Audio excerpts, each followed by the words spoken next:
Hi students, ఈరోజు కూడా మనం 10th క్లాస్ సిలబస్ అయిన అప్పటి గద్యాంశం నుండి పేరాగ్రాఫ్ తెలుసుకుందాం.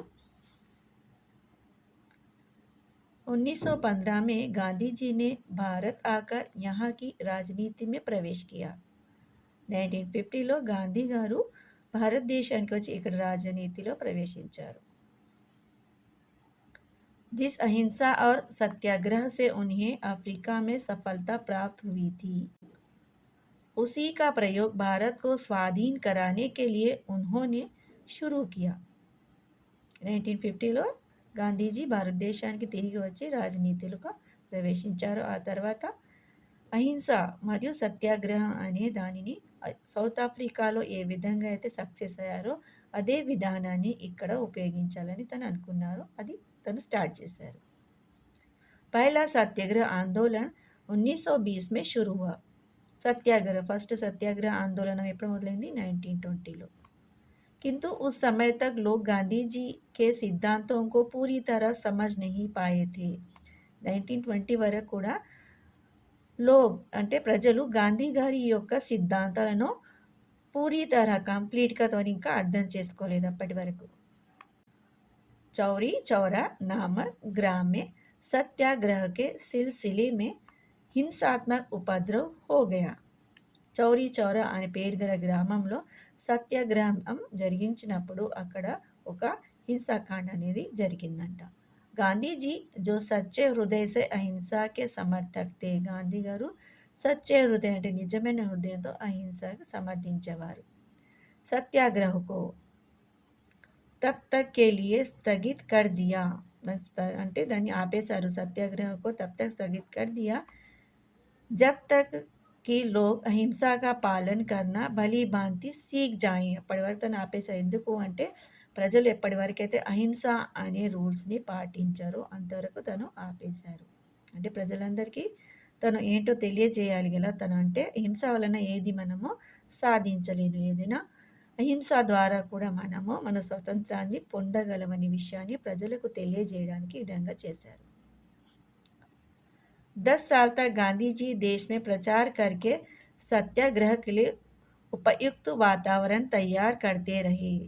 అప్పటి వరకు వాతావరణం అంటే ప్రజల్లో తను అంటే నమ్మకాన్ని కల్పించారు. ఎప్పటి వరకు అంటే 10 సాల్ తక్ 10 సంవత్సరాల వరకు దేశ్కే ప్రచార్ కరికే అంటే మన భారతదేశంలో ప్రచారం చేస్తూ సత్యాగ్రహం అనే విషయాన్ని ప్రతి ఒక్కరికి అర్థమయ్యే విధంగా తన మాటపై ప్రజలందు ఏకమై తను చెప్పిన రూల్స్ని పాటించి అహింస ద్వారానే మనము స్వతంత్రాన్ని పొందగలగాలి అని ప్రతి ఒక్కరికి నమ్మకం కలిగించేలా చేశారు. 1930 में दोबारा सत्याग्रह शुरू किया गया. 1930 తర్వాత మళ్ళీ సత్యాగ్రహాన్ని మొదలుపెట్టారు. 1920లో స్టార్ట్ చేశారు కదా. అప్పుడు అహింస జరిగితే దాన్ని ఆపేసి ప్రజలందరూ నమ్మకం కలిగించాలి అని అహింసని అందరూ పాటించాలి, అప్పుడే అనేది నేను మళ్ళీ సత్యాగ్రహాన్ని మొదలు పెడతాను. అదేవిధంగా 1920లో ఆపింది, మళ్ళీ 1930లో తను దుబారా మళ్ళీ సత్యాగ్రహ షురూకే మొదలుపెట్టారు సత్యాగ్రహాన్ని. और इस बार सरकार को झुकना पड़ा. इस बार सरकार को झुकना पड़ा. ఈసారి మాత్రం సర్కార్ అంటే గవర్నమెంట్కు झुकना पड़ा. తను సరెండర్ అవ్వాల్సి వచ్చింది. ఓకే, ఈ పేరాగ్రాఫ్ సంబంధించిన క్వశ్చన్ ఆన్సర్ చూద్దాం మనం. गांधी जी ने पहली अहिंसा और सत्याग्रह का प्रयोग किस देश में किया था. అంటే గాంధీ గారు అహింస మరియు సత్యాగ్రహాన్ని ఏ దేశంలో తను ఆ రూల్స్ని పాటించారు, మొదలుపెట్టారు అని ఇక్కడ అడుగుతున్నారు. ఆన్సర్ చూడండి. గాంధీజీ నే పహలే అహింస और सत्याग्रह का प्रयोग अफ्रीका देश में किया. ఇక్కడ ఉంది చూడండి, ఆఫ్రికా సఫలతా ప్రాప్తు వీథి అని ఇచ్చారు కదా. ఫస్ట్ ఈ రూల్స్ని తను ఇక్కడ ఆఫ్రికాలో మొదలు పెట్టారన్నట్టు. అది ఆ రూల్స్ ద్వారా అక్కడ వాళ్ళు సక్సెస్ అయిన తర్వాత తిరిగి భారతదేశానికి వచ్చి అదే రూల్స్ని పాటించాలి అని ప్రజలందరిలో నమ్మకం కల్పించారు. Okay, next question. Gandhi ji के सिद्धांतों का लोग कब तक नहीं समझ पाए थे. గాంధీ గారి యొక్క సిద్ధాంతాలను ప్రజలు ఎప్పటి వరకు వాళ్ళు అర్థం చేసుకోలేదు అని అడుగుతున్నారు. गांधी जी के सिद्धांतों को लोग पहले सत्याग्रह आंदोलन 1920 तक नहीं समझ पाए थे. గాంధీ గారి సిద్ధాంతాలను ప్రజలు 1920 వరకు వాళ్ళు అర్థం చేసుకోలేకపోయారు. ఎప్పటి వరకు అని నహీ సమజ్ పాయితే, ఎప్పటి వరకు అర్థం చేసుకోలేదో అడిగారు. అంతా 1920 వరకు. ఎందుకు ఆ తర్వాత గాంధీ గారు ఏమంటే ప్రజలంలో నమ్మకం కలిగిన తర్వాత నేను మళ్ళీ సత్యాగ్రహాన్ని మొదలు పెడతా అని 1930లో మళ్ళీ స్టార్ట్ చేశారు కదా. అది థర్డ్ క్వశ్చన్, గాంధీజీనే సత్యాగ్రహ క్యూ స్థగిత్ కియా. గాంధీ గారు సత్యాగ్రహాన్ని ఎందుకు స్థగిత్ ఎందుకు ఆపేశారు అడుగుతున్నారు. चौरी चौरा नामक ग्राम में हिंसात्मक उपद्रव फूट पड़ने के कारण సత్యాగ్రహ को స్థగిత్ కియా గయా. అంటే చౌరీ చౌరా అనే గ్రామంలో హింసక అనే కాండ అక్కడ జరిగింది కాబట్టి దాని కారణం వల్ల హింసకాండ అక్కడ జరగడం వల్ల సత్యాగ్రహాన్ని స్థగిత్ అంటే ఆపివేయాల్సి వచ్చింది. ఫోర్త్ క్వశ్చన్, సర్కార్ కో క్యూ ఝుక్నా పడా. అంటే సర్కార్ అంటే గవర్నమెంట్, క్యూ ఎందుకు, ఝుక్నా పడా అంటే ఎందుకు వంగాల్సి అంటే సరెండర్ అవ్వాల్సి వచ్చింది అన్నట్టు. 1930 में 1930లో సఫలతాపూర్వక్ సత్యాగ్రహ షురూ కియా గయా. 1930లో సఫలతాపూర్వక్ అంటే సక్సెస్ఫుల్గా సత్యాగ్రహణాన్ని మొదలుపెట్టారు తిరిగి. ఇసీ కారణ్ సర్కార్కు ఝుక్నా పడ, దీనివల్ల గవర్నమెంట్కి అంటే ప్రజల ముందు అంటే మన రూల్స్ ముందు వంగాల్సి వచ్చింది, అంటే సరెండర్ అవ్వాల్సి వచ్చింది. ఇస్ గద్యాంశగా ఉపరి శీర్షక్ లిఖియే. పైన ఇవ్వబడిన గద్యాంశానికి ఒక మంచి శీర్షక్ అంటే టైటిల్ రాయండి అని అడుగుతున్నారు. ఆన్సర్ ఏముంది, సత్యాగ్రహ యా అహింస యా గాంధీజీ और అహింస. టైటిల్స్ ఏమని రాయొచ్చు మనం, సత్యాగ్రహ యా అంటే లేక, అహింస లేక గాంధీజీ और అహింస. పైన ఇచ్చిన పేరాగ్రాఫ్ ఇవి టైటిల్స్ అన్నట్టు. ఓకే, ఇది పేరాగ్రాఫ్ సంబంధించిన 5 క్వశ్చన్ ఆన్సర్స్. ప్రతిదానికి 1 మార్క్ ఉంటుంది, టోటల్గా 5 మార్క్స్ వస్తుంది. నెక్స్ట్ పేరాగ్రాఫ్ చూద్దాం. ఉస్ జమానే మే నా తో మకాన్ థే ఔర్ నా కోయి దూసరి ఇమారత్ థీ. ఇది అప్పటి కాలం విషయం నటేమని, ఉస్ జమానే నా సమయంలో నాతో మకాన్ థే ఇల్లు లేవు, ఔర్ నా కోయి దూసరి ఇమారత్ థీ పెద్ద పెద్ద భవనాలు కూడా లేవు అప్పటి కాలం అన్నట్టు. ఏ కాలం అంటే లో గుహాओं में रहते थे, లో గుఫాओं में అంటే గుహలలో ఉండేవారంట. ఖేతీ కన్నా కిసీ కో నా ఆతా థా. ఖేతీ అంటే పంట పొలాలు అంటే పండించడానికి ఎవరికి వచ్చేది కాదు. లోగ్ జంగలీ ఫల్ వగైరా ఖాతే థే. లోగ్ జంగలీ ఫల్ అంటే అడవి పళ్ళను అంటే ఫ్రూట్స్లను వగైరా ఇంకా ఆది అని మొదలగునవి తినేవారు. యా జానవరోं का शिकार करके, లేకపోతే జానవరోं का యానిమల్స్ షికార్ హంటింగ్ చేసి మాంస్ ఖాకర్ రహతే థే, వాటిని చంపి మాంసాన్ని తిని ఉండేవారు. రోటీ और भात उन्हें कहाँ मयस्सर होता. मयस्सर అంటే ప్రాప్త అన్నట్టు. క్యూంకి ఉన్హే ఖేతీ కర్నీ ఆతీ హీ నా థీ. ఎట్లా ప్రాప్తమవుతుంది వాళ్ళకి అసలు ఖేతీ అంటే పంట పొలాల పని అనేది వాళ్ళకు తెలిసేదే కాదు కాబట్టి. వే పకానా భీ నహీ జాంతే థే, వాళ్ళకు వంట చేయడం కూడా తెలియదు. పకానా అంటే వంట చేయడం అంటే వంట అన్నట్టు. హా షాయద్ మాంస్ కో ఆగ్ మే గర్మ్ కర్ లేతే హో.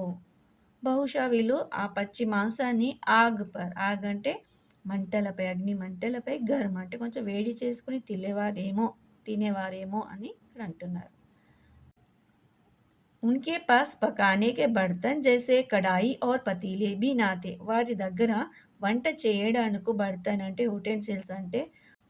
యుటెన్సిల్స్ కానీ, కడాయి అంటే కడాయిలు కానీ వాళ్ళ దగ్గర, పతీలే అని అసలు వంటకు కావాల్సిన వస్తువులే వారి దగ్గర లేవు అని చెప్తున్నారు.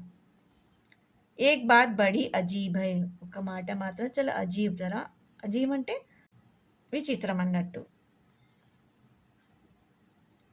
ఇన్ జంగ్లీ ఆద్మియోं को तस्वीर खींचना आता था. ఇన్ జంగ్లీ ఆద్మియోं को, జంగ్లీ అంటే వైల్డ్, ఆద్మియా అంటే మనుషులకు, తస్వీర్ అంటే ఫోటో, ఖీంచనా అంటే తీయడం, వచ్చేది. ఖీంచనా ఆతా థా అంటే ఫోటో తీయడం వాళ్ళకు వచ్చేది. యహ్ సత్య హైకి, ఇది నిజముంది. ఎలా అంటే ఉన్కే పాస్ వారి దగ్గర కాగజ్, కలం, పెన్సిల్ యా బ్రష్ నా థే. వారి దగ్గర ఏంటంటే ఉన్కే పాస్ కాగజ్ అంటే పేపర్, కలము అంటే పెన్, పెన్సిల్ యా బ్రష్ నా థే, అవి కూడా లేవు.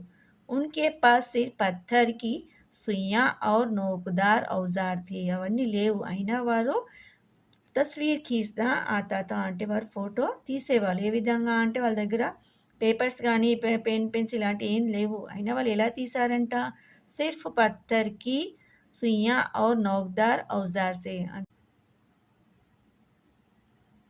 సుయ్యా और నోక్దార్ ఔజార్ ఔజార్ అంటే వస్తు టూల్స్ అన్నట్టు ఎలాంటి సుయ్యా అంటే సూదు లాంటి వస్తువులు అంటే కొచ్చగా ఉన్న వస్తువులతో వీళ్ళు ఏం చేసేవారు పత్తర్ పర్ అంటే పెద్ద పెద్ద రాళ్ళపై వాటి ద్వారా వీళ్ళు ఫోటో అంటే తస్వీర్ అంటే చిత్రాన్ని గీసేవారు అన్నట్టు అంటే దాదాపు ఇది ఆది మానవుకు సంబంధించిన విషయం అన్నట్టు ఓకే నెక్స్ట్ మన ఆన్సర్ చూద్దాం इस गद्यांश से किस प्रकार के लोगों की जानकारी है ఈ గద్యాంశంలో ఎలాంటి వారి ప్రజలకు గురించి రాయబడి ఉంది అని అడుగుతున్నారు ఎలాంటి వాళ్ళు జంగ్లీ ఆద్మీయోంకే వే క్యా ఖాతే थे వాళ్ళు ఏం తినేవారు అని అడుగుతున్నారు క్యా ఖాతే थे वे लोग जंगली फल वगैरह खाते थे या जानवरों का शिकार करके मांस खाकर रहते थे ओके सेकंड क्वेश्चन का आंसर ఇది थर्ड वन रोटी और भात उन्हें क्यों मसय्यर ना था ఎందుకు ప్రాప్తించలేదు అంటే క్యూంకి ఎందుకంటే ఉన్హే వారికి ఖేతీ కన్నే ఆతి హీ నాతి వారికి పంట పండించడం విషయమే తెలియదు కాబట్టి రోటీ అంటే చపాతి అని భాత్ అంటే అన్నం అన్నట్టు ఇవన్నీ ఎలా తెలుస్తాయి వాళ్ళకి ఎలా ప్రాప్తించేవి వాళ్ళ పంట పొలాలు పండిస్తే కదా ఇవన్నీ వచ్చేది కాబట్టి ప్రాప్తించలేదు ఎందుకు ఖేతీ కని నహీ ఆతి థీ ఇక్కడ ఆన్సర్ ఏం రాయాలి थर्ड क्वेश्चन ఏమొస్తుంది उन्हें खेती करनी नहीं आती थी इसलिए रोटी और भात उन्हें मयम्मर ना था ओके फोर्थ क्वेश्चन చూడండి ये मांस कैसे खाते थे वे मीट ఎలా తినేవారని అడుగుతున్నారు ఎలా తినేవారు जानवरों को शिकार करके मांस खाकर रहते थे शायद मांस को आग में गर्म कर लेते होंगे ఈ విధంగా రాయండి 2 పాయింట్స్ ఓకే ఫిఫ్త్ క్వశ్చన్ वे तस्वीर कैसे बनाते थे तस्वीर అంటే ఫోటో ఎలా చేసేవారు అంటే ఎలా దించేవారు అన్నట్టు कैसे उतारते थे वे उनके पास सिर्फ पत्थर की सुइयां और नोकदार औजार थे जिससे तस्वीर बनाते थे यानी सिर्फ पत्थर की सुइयां और नोकदार औजार थे जिससे तस्वीर बनाते थे ఓకే ఫిఫ్త్ దానికి ఆన్సర్ ఇది అంటే ఇవి కూడా రాళ్ళతో చేయబడినవి అవి సూదులాగా వచ్చగా ఉండేటివి అన్నట్టు ఇది ఆది మానవుల గురించి రాయబడి ఉన్నది ఓకే ఇది ఫిఫ్త్ ఆన్సర్ ఓకే ఇవన్నీ బాగా నేర్చుకోండి నెక్స్ట్ వీడియోలో కూడా మనం మిగతా అపటి పద్యాంశ గురించి తెలుసుకుందాం లైక్ షేర్ మరియు సబ్స్క్రైబ్ చేయండి ఇంకా కామెంట్ కూడా చేయండి